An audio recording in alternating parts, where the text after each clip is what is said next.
Hi candidates, welcome to another session of manifested online classes. So we are still continuing with the topic number 1. In this session, I want us to look on one of the subtopic, which is regarding recognition and measurement of impairment losses in accordance with the International Accounting Standard number 36. So in this topic, you're going to discuss a number of issues. One, we are going to define what is impairment.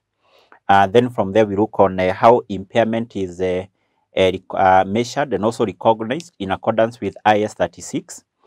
We look on some of the factors which may indicate that an asset could be impaired and therefore requiring an entity to carry out impairment review.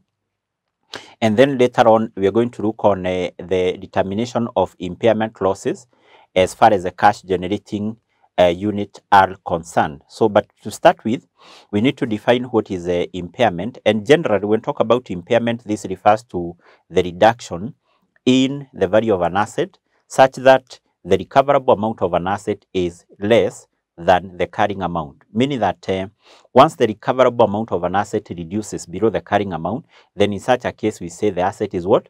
Impaired. When talk about the recoverable amount, this is the amount now which can be recovered by the entity as a result of selling the asset currently or as a result of continuing to use the asset, in which case now the asset will generate some cash flows and basically the carrying amount. So if that recoverable amount is less than the carrying amount, then we say that the asset is what? Is impaired. So therefore, we can start by defining what is impairment of an asset, and we can say that this is a reduction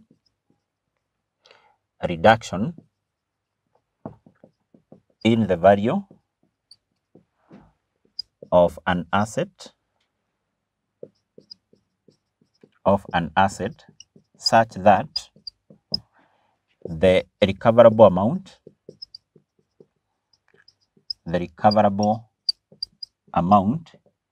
is now less than carrying amount,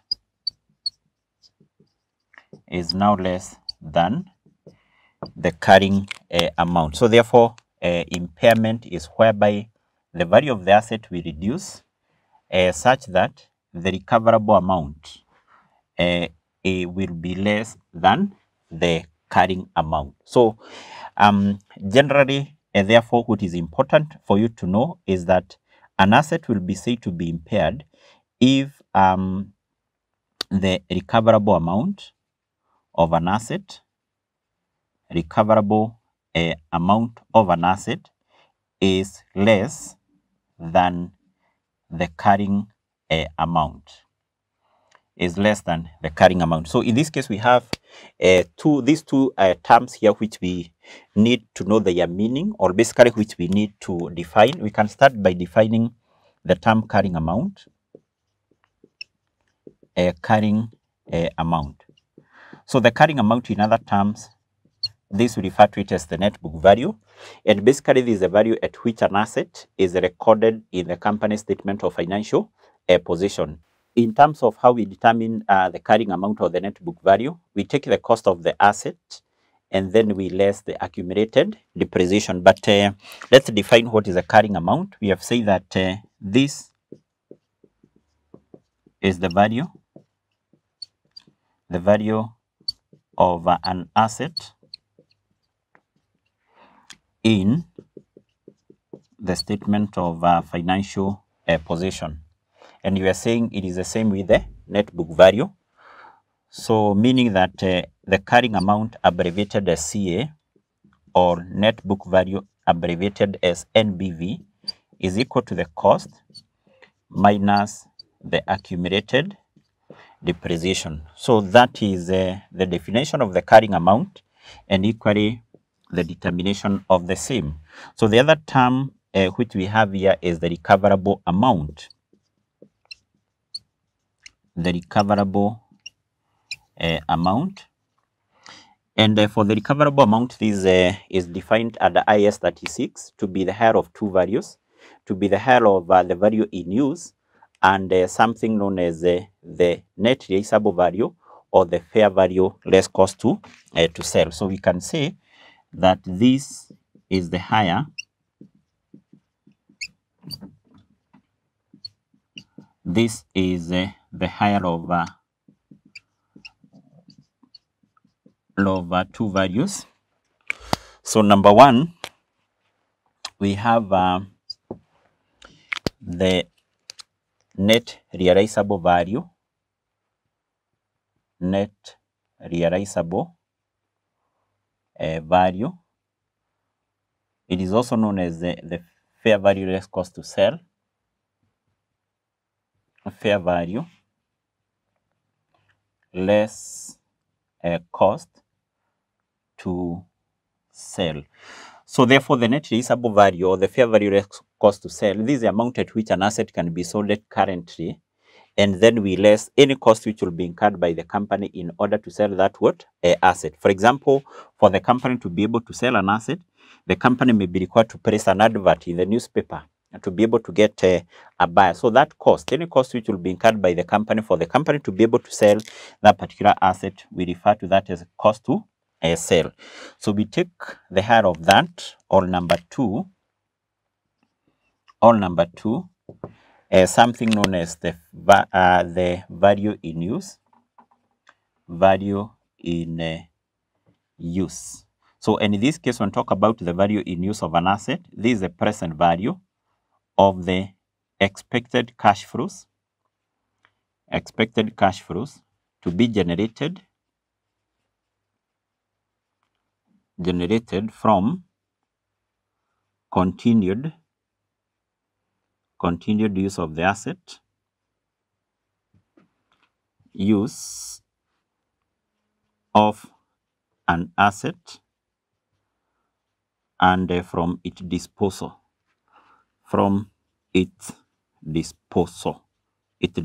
So that's how we determine the value in use. So we discount, or we get the present value of the cash flows to be generated from the continued use of the asset and also from its disposal. So once you have these two values, for you to get the recoverable amount, you take the value which is higher than the other. And once you have the two values, that is the carrying amount and the recoverable amount, you just need to compare them. And if now this recoverable amount is less than the carrying amount, then in this case we are saying the asset will be considered to be impaired. And therefore what IS 36 requires is that once the asset is impaired or the recoverable amount is less than the carrying amount, the company or the entity should go ahead and basically recognize something called the impairment loss. So how is the impairment loss therefore determined? So the impairment loss, this one is equal to the carrying amount, abbreviated as CA, minus the recoverable amount, abbreviated as what? As RA. So therefore, that is the first thing you need to know here, that impairment of the asset we are saying is that particular reduction in the value of the asset such that now the recoverable amount of the asset is less than the carrying amount. And basically, you have said that the carrying amount of the asset is the same with the net book value, and then the recoverable amount is the higher of two values, the value in use and also what referred as what? The value in use and the net realizable value. So next, let's look on the recognition and also the measurement of impairment loss. Recognition and measurement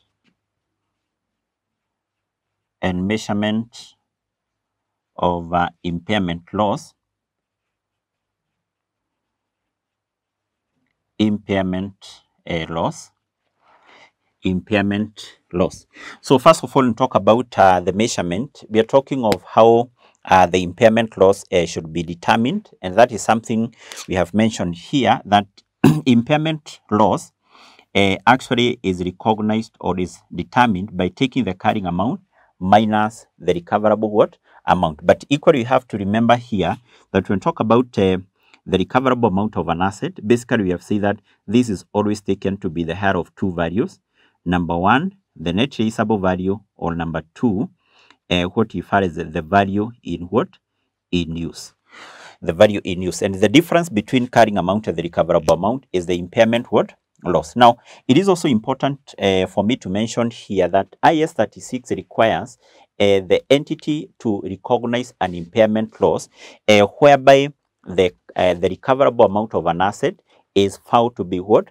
To be less than the carrying what? Amount. Maybe you can just mention that here, that impairment loss is recognized when the recoverable amount of an asset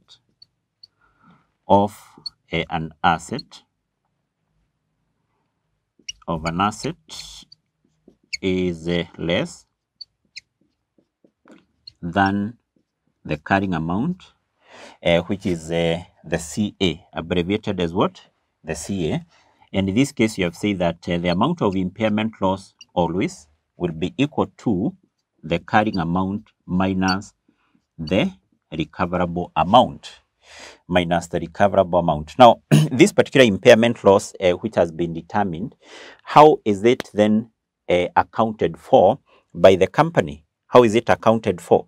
So this particular impairment loss, or the accounting treatment of this particular impairment loss, depend with the model which is used by the company, or the accounting model used by the company as permitted under IS 16. So if you can be able to recall what you covered in the lower level, you are told that whenever the company has acquired a number of items of PP, items of property, plant, and equipment, those items should be accounted for in accordance with International Accounting Standard number 16. And that standard IS 16 permit the company to use two models, the cost model and the revaluation model, when accounting for those particular items of what? Of PP. So therefore, in terms of how we account for this impairment loss, it depends with whether the asset is accounted for in the books of account using the cost model, or using now the revaluation what? Model. So therefore, here we can say that impairment loss, or basically we can say accounting for impairment loss depends on whether the asset is carried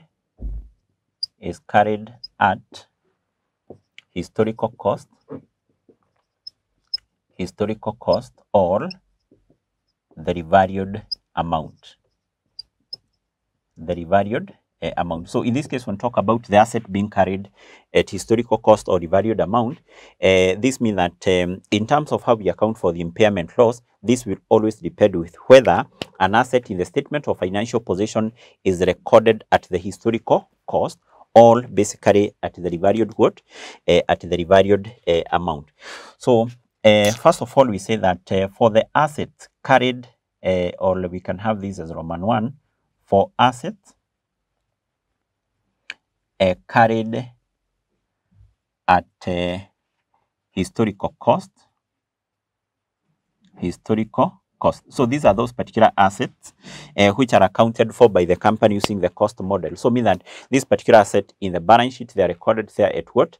At the cost, and then they are what? Depreciated. So any impairment loss arising from or arising in relation to such asset, the full amount is recognized as an expense in the income statement. And then also what International Accounting Standard, that International Accounting Standard number 36 requires, is that anytime the asset is impaired, then its carrying amount should be reduced to an amount equal to the recoverable amount. So therefore, for the asset carried at historical cost, we can say the full amount of impairment loss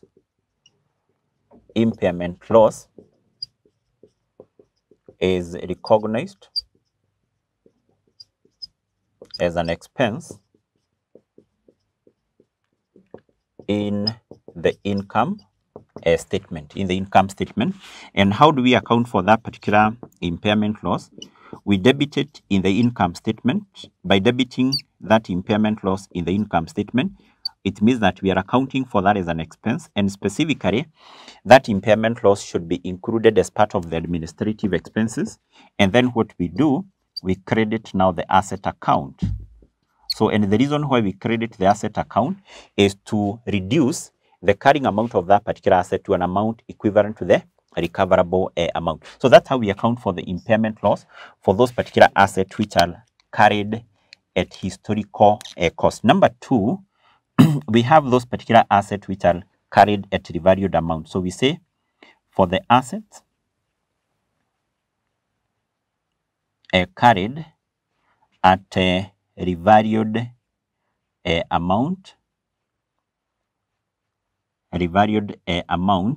So how do we account for the impairment loss? So let's assume that we have an asset which is carried at revalued amount, and an impairment loss is determined as far as that asset is concerned, and maybe assuming the impairment loss is something like 10 million. And because this particular asset is carried at revalued amount, it means that the asset was previously revalued. And therefore, let's assume that a revaluation reserve, or basically a revaluation surplus which was recognized in relation to this particular asset, maybe was an amount of how much? 8 million.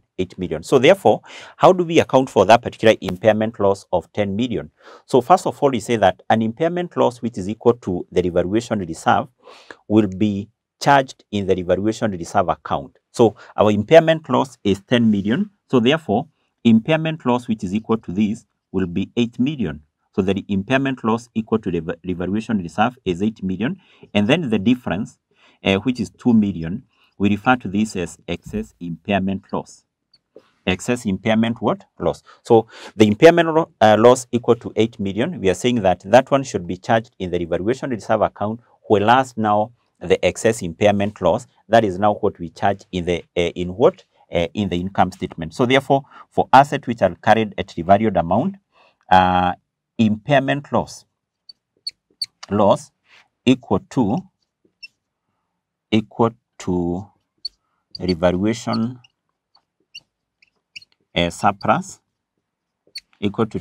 surplus, is charged in a revaluation reserve account,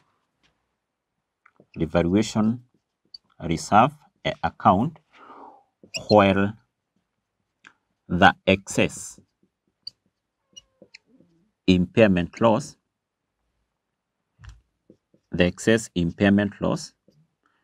is recognized as an expense,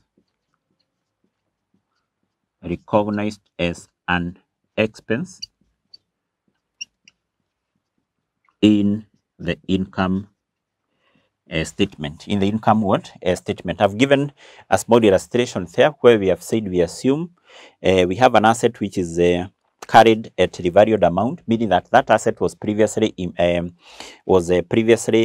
revalued, and maybe the revaluation reserve or the revaluation surplus arising from revaluation of that asset was what? Was 8 million. And during the current financial year, an impairment review has been carried out, and the asset is found to be impaired with 10 million, which now will be the difference between carrying amount and what? The recoverable amount. So what you have said is that in terms of how we account for this impairment loss of 10 million, an amount of 8 million will be charged in the revaluation reserve account, whereas now an impairment loss equal to 2 million, which is now excess impairment loss, that is now what we take to the income statement. And therefore, the accounting entry for this impairment loss is that impairment loss of 8 million, this one will be debited in the account which is called the revaluation reserve account. The excess amount or the excess impairment loss of 2 million, this one will be taken to the income statement as an expense, specifically administrative expense, and then the full amount of impairment loss, which is 10 million, this one will be credited in the asset account. And I've said that the reason why we credit the asset account is to reduce the carrying amount of the asset to an amount equal to recoverable amount. So that's how we account for any impairment loss. And in this case, you can see that in terms of how we account for this particular impairment loss, depend with the model, the accounting model used by the company to account for the items of what? PP. Whether the company is using the cost model or the revaluation model. It is also important here to note that according to this particular standard, IS 36, an entity is required to carry out an impairment review at the end of each financial year if there is some evidence which shows that the asset could be impaired. And therefore, IS 36 has gone further to outline some of the factors which could indicate that the asset could be what? Could be impaired. So therefore, next I want us to look on those particular factors. So we refer to them as indicators of impairment.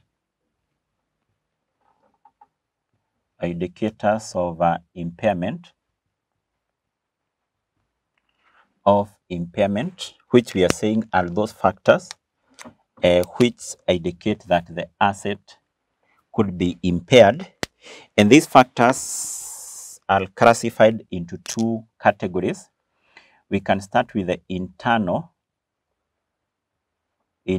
indicators of impairment. So the internal indicators, generally, we can say that these are those particular factors which shows that the asset could be impaired and which are within the control of the organization, which are within the control of the entity. So which are those particular factors? One is evidence of obsolescence of the asset. Evidence of the obsolescence of what? Of the asset. When we talk about the asset becoming obsolete, basically this means that the asset is no longer needed in an entity. Maybe, for example, the production capacity of an asset is too low, and therefore such an asset cannot be used in what? In an organization. Number two is what referred as the physical damage of an asset. Physical damage of an asset. If, for instance, the company buy a motor vehicle and that motor vehicle is involved in a road accident and therefore it is physically damaged, that is also another indicator or another factor which could show that the asset may be impaired and therefore requiring a company to carry out impairment review. Number three is the asset becoming idle. The asset becoming idle. The asset is no longer used in the organization or in the entity. Number four is where the performance of an asset,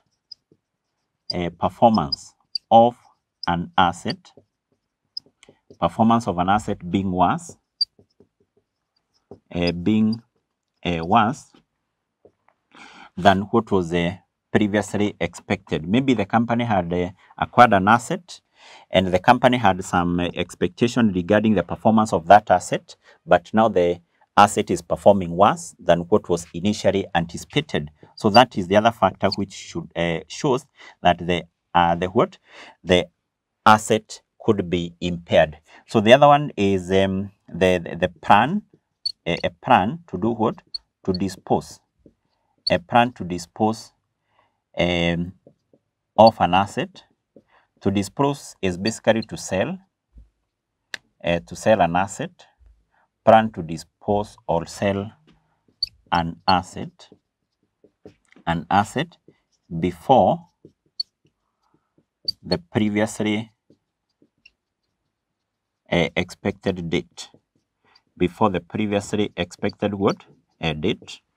The other factor which shows that the asset could also be impaired is the plan to discontinue. Plan to do what? To discontinue. Discontinue the operation. To discontinue the operation to which the asset belong. To which the asset belong. So, for example, in this case, a company may be producing some product which are meant for export, but the company intend to stop exporting such a product. What that means is that there are some plans to discontinue the operation to which the asset do what? Belong. So therefore, if any of this particular factor exists, any of this particular factor or any of these factor exists, then it basically means that the asset could be what? Could be impaired. And therefore, what IS 36 requires is that such an organization, such an entity should proceed, carry out impairment review by comparing the two values, the recoverable amount of the asset and the carrying amount, in which case, if the recoverable amount is found to be less than the carrying amount, then the organization should proceed, the entity should proceed and recognize what? The impairment loss. So then let's proceed and look on external factors which could show that the asset is impaired.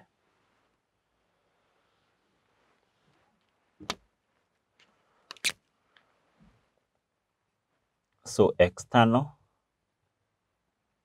indicators of impairment. So external indicators are those particular factors which shows that the asset could be impaired and which are not within the control of the entity, One of it is a carrying amount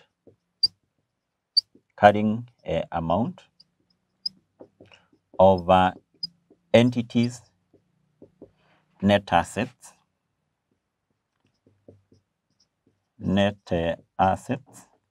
exceeding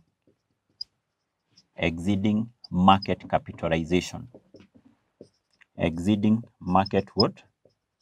capitalization. So the other external indicator of impairment is what you refer as a increase in market interest rate. Increase in market interest rate, which affect the discount rate, and thus reducing the value in use. Thus reducing value in what? In use of an asset. So the other external factor which could show that the asset is impaired is a significant changes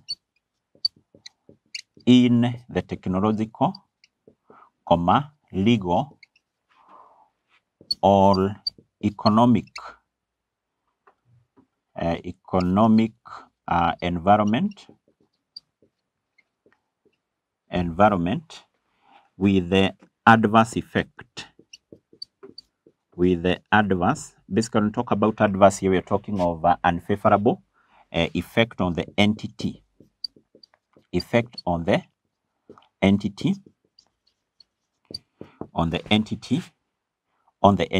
And number 4 is observable evidence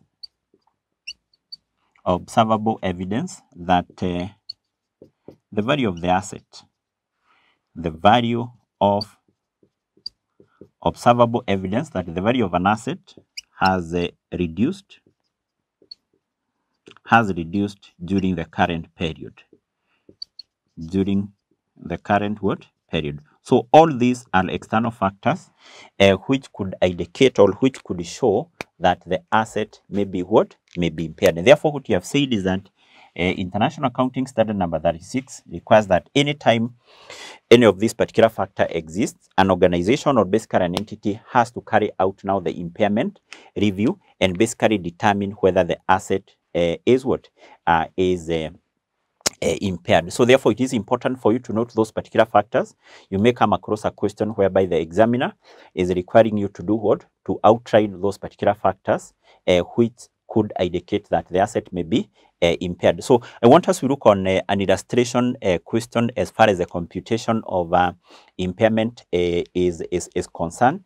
Determination of impairment loss is concerned. And this is a question which was tested in the sitting of November 2020. So specifically question number 1C. So we go through that question and then we see what was required. So this is a question for November 2020, question number 1C.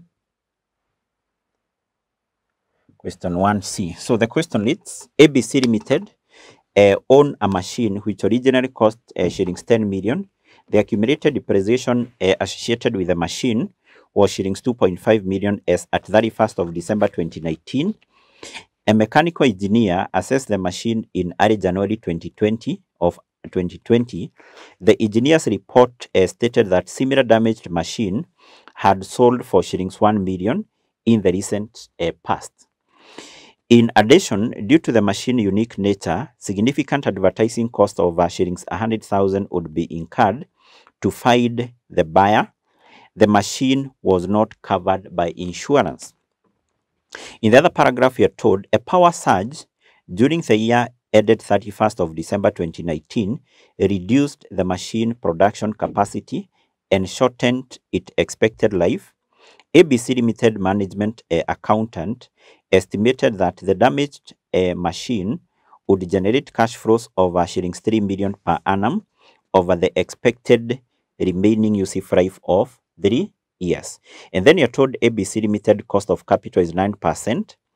And then you're told no impairment loss or no impairment on the of the machine had been recorded in the accounts. So we are required, in context of International Accounting Standard number 36, which governs the impairment of assets, outline the necessary accounting treatment of the machine given the information above. And then you're told note the present value of the present value interest factor of annuity of shillings 1 per year at the rate of 9% for 3 years is 2.5313. And basically the examiner there had given 4 marks. So if you check on what was required here is we outline the accounting treatment of the machine given the above word information.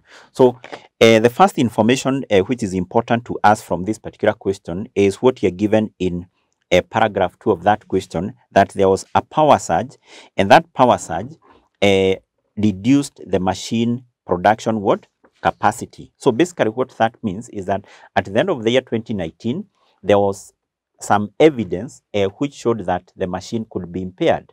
And therefore, as a result of that, and also in accordance with the International Accounting Standard number 36, this company will have to carry out or must carry out the impairment review by comparing the two values, the carrying amount of the asset and the recoverable amount, in order to determine whether this particular machine is impaired.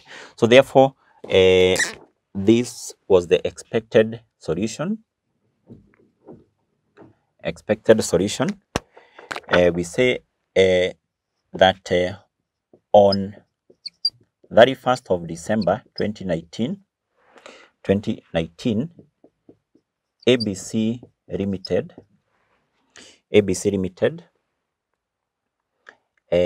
was required to do what? Required to carry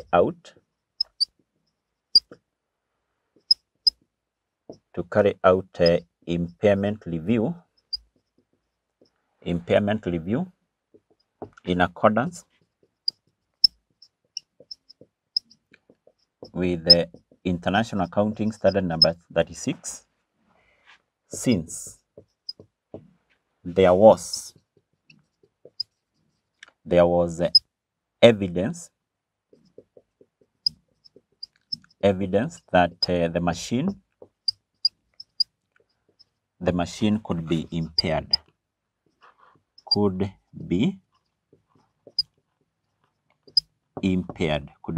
So that is the first thing which was expected of you. You say that at the end of 2019, this company had to carry out impairment review in accordance with International Accounting Standard number 36, simply because there existed some evidence which showed that the machine owned by this company was impaired. And we have said this evidence is that reduction in machine production capacity, or basically the performance of the machine being worse than was expected. So whenever the company is carrying out the impairment review, the company is expected to compare two values, the recoverable amount and what? The carrying amount. So therefore, as far as this machine is concerned, we need to determine those two values, the carrying amount and also the recoverable amount, and then we check whether the recoverable amount is less than the carrying amount. If that is the case, then we have to proceed and we determine what? The impairment loss. So therefore, this impairment loss on this machine will be determined on 31st of December 2019. It is important for you to have the formula for determining the impairment loss or computing the impairment loss, and this is computed by taking the carrying amount minus the recoverable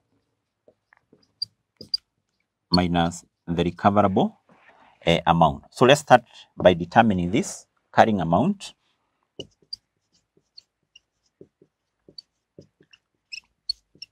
Carrying amount, the same with the asset net book value, and this is equal to the cost minus the accumulated depreciation. This information is given to us in paragraph 1.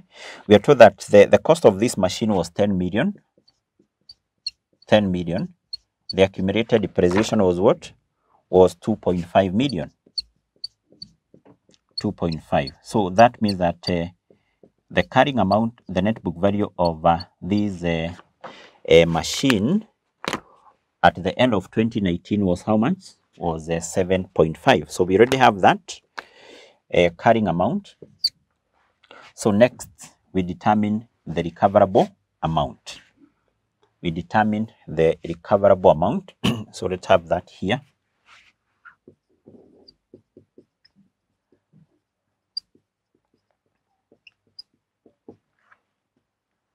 And the recoverable amount, this one we said, is the higher of two values. The higher of two values. Number one, the net realizable value. Net realizable value, which is also the same with the fair value, less cost to sell. Less cost to sell. So this we said is the value at which an asset can be sold at currently, and then we less any cost which will be incurred in selling that what? Asset. There is some information we are given which will help us in terms of computing this. In the first paragraph, sentence 2, we are told a mechanical engineer assessed the machine in early January of 2020, and then you're told the engineer's report stated that a similar damaged machine, remember our machine here was damaged as a result of that power surge. So we are told engineer's report stated that a similar damaged machine had sold for shillings 1 million. So mean that if the company decide to sell this particular machine which has been damaged by the power surge, the company will be able to sell it currently at 1 million. That 1 million is the fair value, the current market value of the asset, and then to that we are going to do what? To less any cost which will be incurred in selling that asset. And we are told, in addition, due to the machine unique nature, significant advertising of shillings 100,000 would be incurred to find a seller, to find a buyer. For the company to be able to get a buyer of this machine, the company will need to advertise, to put an advert, maybe in the media, costing 100,000. That is now the cost to sell. So meaning that the net realizable value of this machine is 900,000. 900,000. So we have that. Then next we determine the value in use. The value in use. Remember we have said the recoverable amount is the higher of these two values. So how do we determine the value in use? This is equal to the present value of the expected cash flows to be generated from the continued use of the asset and also from its disposal. Equally, there is some information which you are given as far as this is concerned. In paragraph 2, sentence number 2, we are told the ABC Limited Management Accountant estimated that a damaged machine would generate cash flows of 3 million per annum over an expected remaining useful life of 3 years. So therefore, to determine the value in use, what we just need to do is to get the present value of those particular estimated cash flows. And to do that, we take now the estimated cash flows of 3 million, and you're told that this is the annual cash flows. This is an annuity. So this is the cash flow to be generated per annum over the next 3 years. So to discount this, to get the present value of this, we multiply this with the present value interest factor of annuity, and you are given the company's cost of capital, which is 9% for 3 years.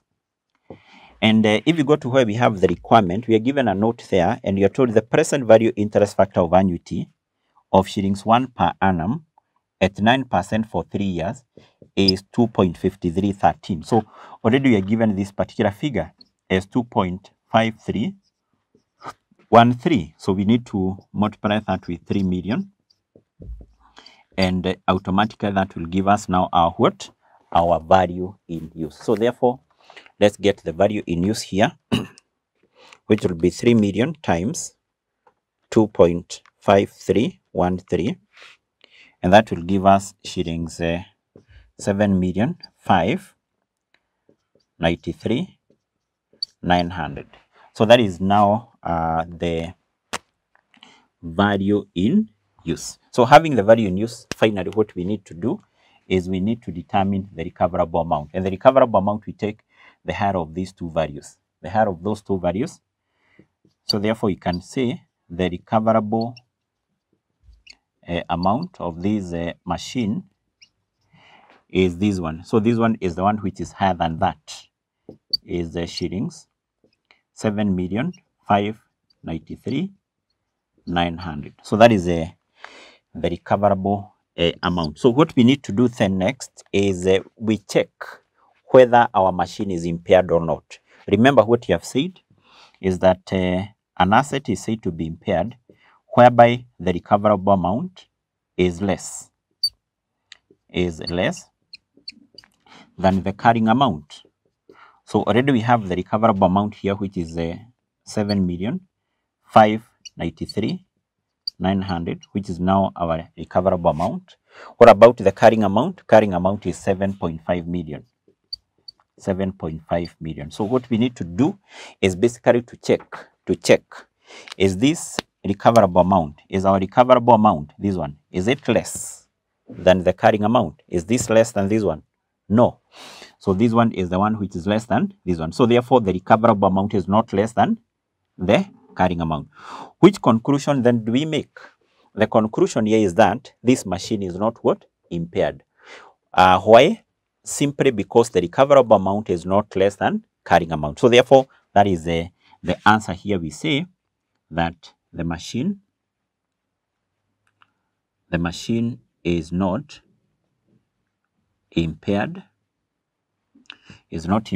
since the recoverable amount, that is RA, is not less than carrying amount. Is not less than carrying amount. That is CA is not less than carrying amount, and that means that no impairment loss which will be recognized simply because our asset is not what? Is not impaired. So therefore that is it. That what was it required as far as that question was concerned, and basically by doing that, then you were to get how many marks? 4 marks. So therefore we stop at that point. Once we come back in our next session, we are going to look on how we determine the impairment loss in relation to the cash generating unit, and equally how do we go ahead and allocate that particular impairment loss as far as the cash generating unit is concerned. So see you in the next session.